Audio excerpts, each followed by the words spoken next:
समय में हम हर दिन जन्मजात हृदय रोगों से ग्रस्त बच्चों को देखते हैं। इन बीमारियों के पीछे भले ही कई कारण हो सकते हैं, लेकिन एक आम परिवार को ये समझना चाहिए कि इन बीमारियों को लेकर अगर आप जागरूक हैं तो न सिर्फ समय पर उपचार संभव है, बल्कि मरीज को बड़े नुकसान से बचाया भी जा सकता है। ये कहना है इंद्रप्रस्थ अपोलो हॉस्पिटल के वरिष्ठ सलाहकार डॉक्टर आशुतोष मारवा का। उत्तर प्रदेश के कानपुर और उसके आसपास के क्षेत्र में बच्चों को बेहतर स्वास्थ्य सेवाएं दिलाने के लिए अपोलो की ओर से पहल की जा रही है। इसी के तहत इंद्रप्रस्थ अपोलो अस्पताल के विशेषज्ञों ने कानपुर स्थित अपोलो स्पेक्ट्रा में प्रेस कॉन्फ्रेंस आयोजित की। इस दौरान वरिष्ठ सलाहकार डॉक्टर आशुतोष मारवा ने कहा, प्रत्येक बच्चे को सामान्य जीवन जीने का अधिकार है और अपोलो इसमें बेहतर सहयोगी बन रहा है। नई दिल्ली स्थित इंद्रप्रस्थ अपोलो अस्पताल के बाल रोग विशेषज्ञ डॉक्टर मारवा ने यहाँ तक कहा, हम निदान से लेकर इलाज से लेकर रिकवरी तक एक मरीज की चिकित्सा यात्रा का एक विश्वसनीय साथी बनने का प्रयास करते हैं। हमारा उद्देश्य यात्रा करने की आवश्यकता को कम करने के लिए रोगियों तक पहुँचना है। इस चर्चा का उद्देश्य क्षेत्र के लोगों को कम से कम परेशानी के साथ अपने प्रयासों को सही दिशा में ले जाने में मदद करना है।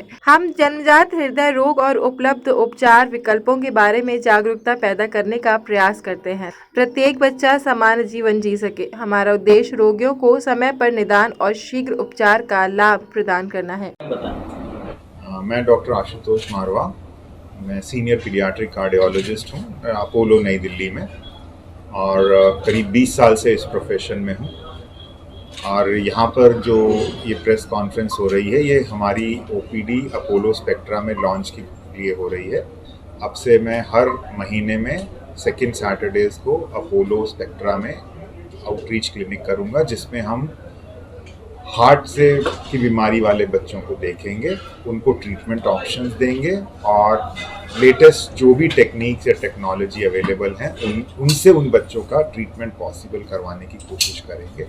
फ़िलहाल के लिए ये फैसिलिटी हमारे पास अपोलो दिल्ली में है, पर जैसे जैसे समय आगे बढ़ेगा हम कोशिश करेंगे कि कुछ ट्रीटमेंट्स या कुछ इलाज जो हैं लोकली भी पॉसिबल करवाए जा सकें। यहाँ पर ओपीडी क्या समय रहेगा? किस तरह? सेकेंड सैटरडेज़ को 10 से 1 फ़िलहाल के लिए, अगर रिक्वायरमेंट ज़्यादा होगी तो और ज़्यादा बढ़ा सकते हैं। सर, डिजीज़ को डिस्क्राइब करते हैं, किस तरह की? बच्चों की हार्ट डिजीज़ जो है वो जन्म से शुरू हो जाती हैं और कई बार बीमारी जो है जन्म पे ही पता चल जाती है और कभी कभी जन्म से पहले भी पता हो जाती है अल्ट्रासाउंड के ज़रिए।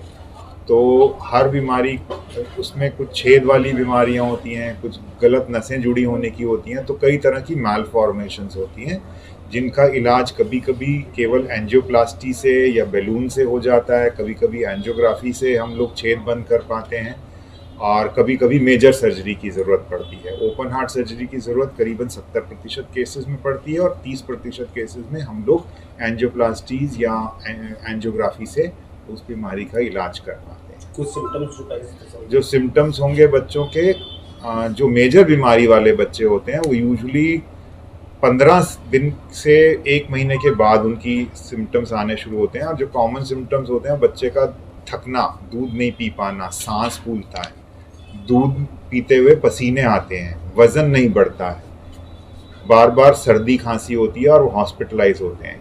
ये इम्पॉर्टेंट साइंस हैं। फिर नाखून या होंठ नीले पड़ना, अगर किसी बच्चे के नाखून या होंठ नीले हैं और ऑक्सीजन सैचुरेशन चेक करने में लगातार 90 के आसपास आ रहा है, 95 से कम है, तो ये इम्पॉर्टेंट हार्ट डिजीज़ के साइंस हैं। अभी तो हम यहाँ पे बहुत मिनिमल प्राइस पे ओपीडी कर रहे हैं, तो ओपीडी में तो बहुत चार्जेस मिनिमम ही रखे हुए हैं, ऑलमोस्ट 1/3 जो हम अपोलो में दिल्ली में चार्ज करते हैं। फिर कुछ एजेंसीज़ के साथ हम जुड़े हुए हैं जो गरीब बच्चों की मदद करते हैं, पार्शियल फंडिंग्स करते हैं।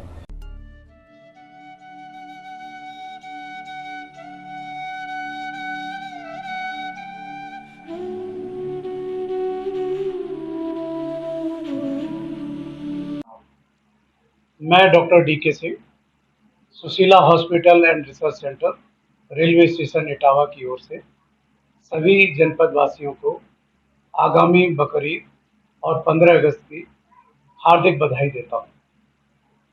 इस अवसर पर मैं सभी देशवासियों से ये अपील करता हूँ कि प्रशासन द्वारा दी गई गाइडलाइन का पालन करें, अफवाहों पर ध्यान न दें और किसी भी तरह की कोई भी सूचना हो उसको पुलिस को तुरंत सूचित करें। ये त्यौहार हमारे देश में 15 अगस्त स्वतंत्रता दिवस और बकरीद जो इस हमारे मुस्लिम भाइयों का त्यौहार है, शांतिपूर्ण तरीके से सभी लोग मनाएं और सभी खुश रहें। बतौर डॉक्टर मैं आकांक्षा करूंगा कि सभी स्वस्थ भी रहें। आने वाला मौसम बरसात का होगा, डेंगू, मलेरिया इन सब का संक्रमण का दौर होगा। सभी लोग स्वच्छता बरतें और स्वस्थ रहें।